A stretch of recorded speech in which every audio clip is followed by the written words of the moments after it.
for our convenience, they are represented by letters.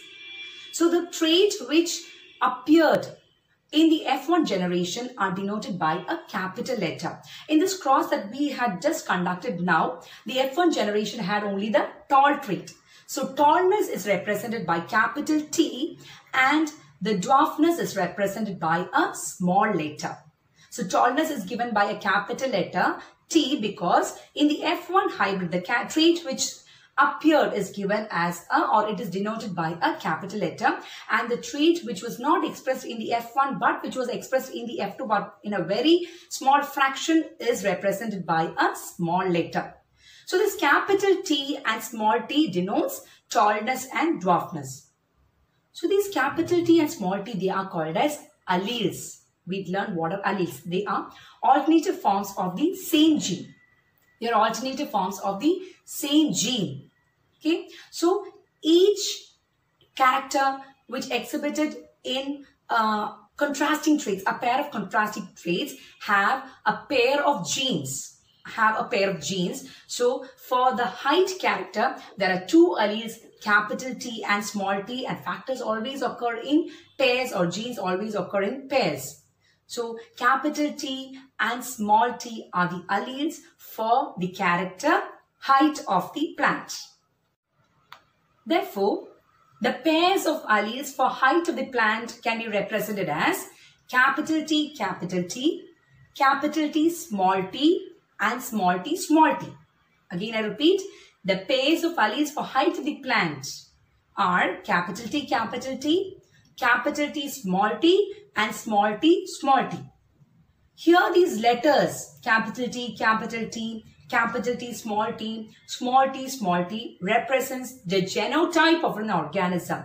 Genotype means the genetic constitution of an organism is called as genotype. So these pairs represents the genotype. Whereas the descriptive words, tall, dwarf, all these are called as a phenotype. So descriptive verbs are called as the phenotype and the genetic constitution of an organism is called as the genotype. In the genotype, capital T, capital T. Is it clear? Capital T and small t, we can see that there are a similar pair of alleles. Both the alleles are similar. And such type of genotype is called as homozygous. So capital T and small t are called as homozygous. Whereas the genotype, the pair of alleles in the genotype, capital T, small t, are they similar to each other? They are different. That is capital T and small t, this similar pair of alleles. And this type of genotype is called as heterozygous. So hope it is clear for you what is the difference between homozygous and heterozygous. Mendel called the trait which expressed in the F1 generation as the dominant trait or the dominant character, and the trait which was not expressed in the F1, whereas which expressed in the F2 in a small proportion, is called as the recessive trait or recessive character. Is it clear? So dominant trait is the trait which expresses or which got expressed in the F1 generation, and the recessive trait or the recessive character is the one which was expressed in the F2, whereas it disappeared in the F1. Therefore, through the cross which Mendel conducted between a tall and a dwarf plant, in the F1 he found out that the tallness or the tall trait was more potent over the dwarf trait in the F1, whereas both the tallness and the dwarfness was expressed in the F2 in a definite ratio 3:1. And Mendel called this the law of dominance. Thus he arrived at the first law of heredity, that is law of dominance.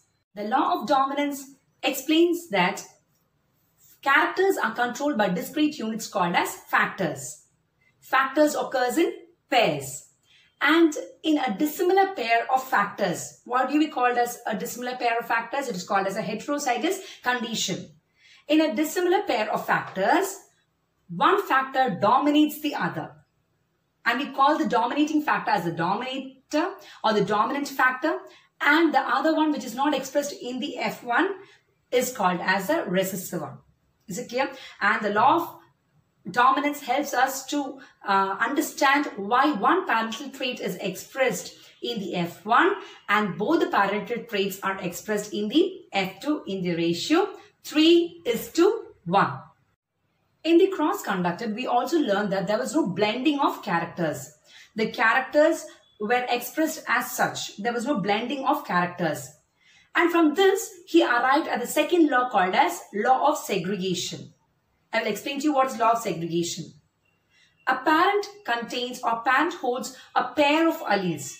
So for each character, there is a pair of alleles in the parental generation.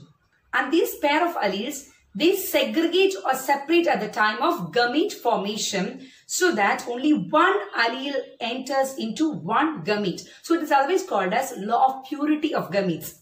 Is it clear? So a gamete will have only one from a pair of alleles which is present in the parents. And that is called as law of purity of gametes.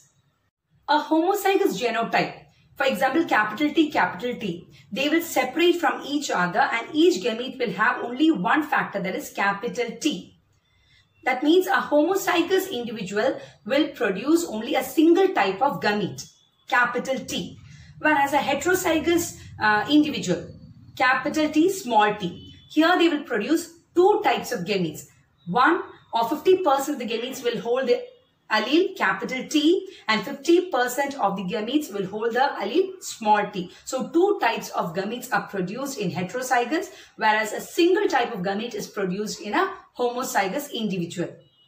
Thank you.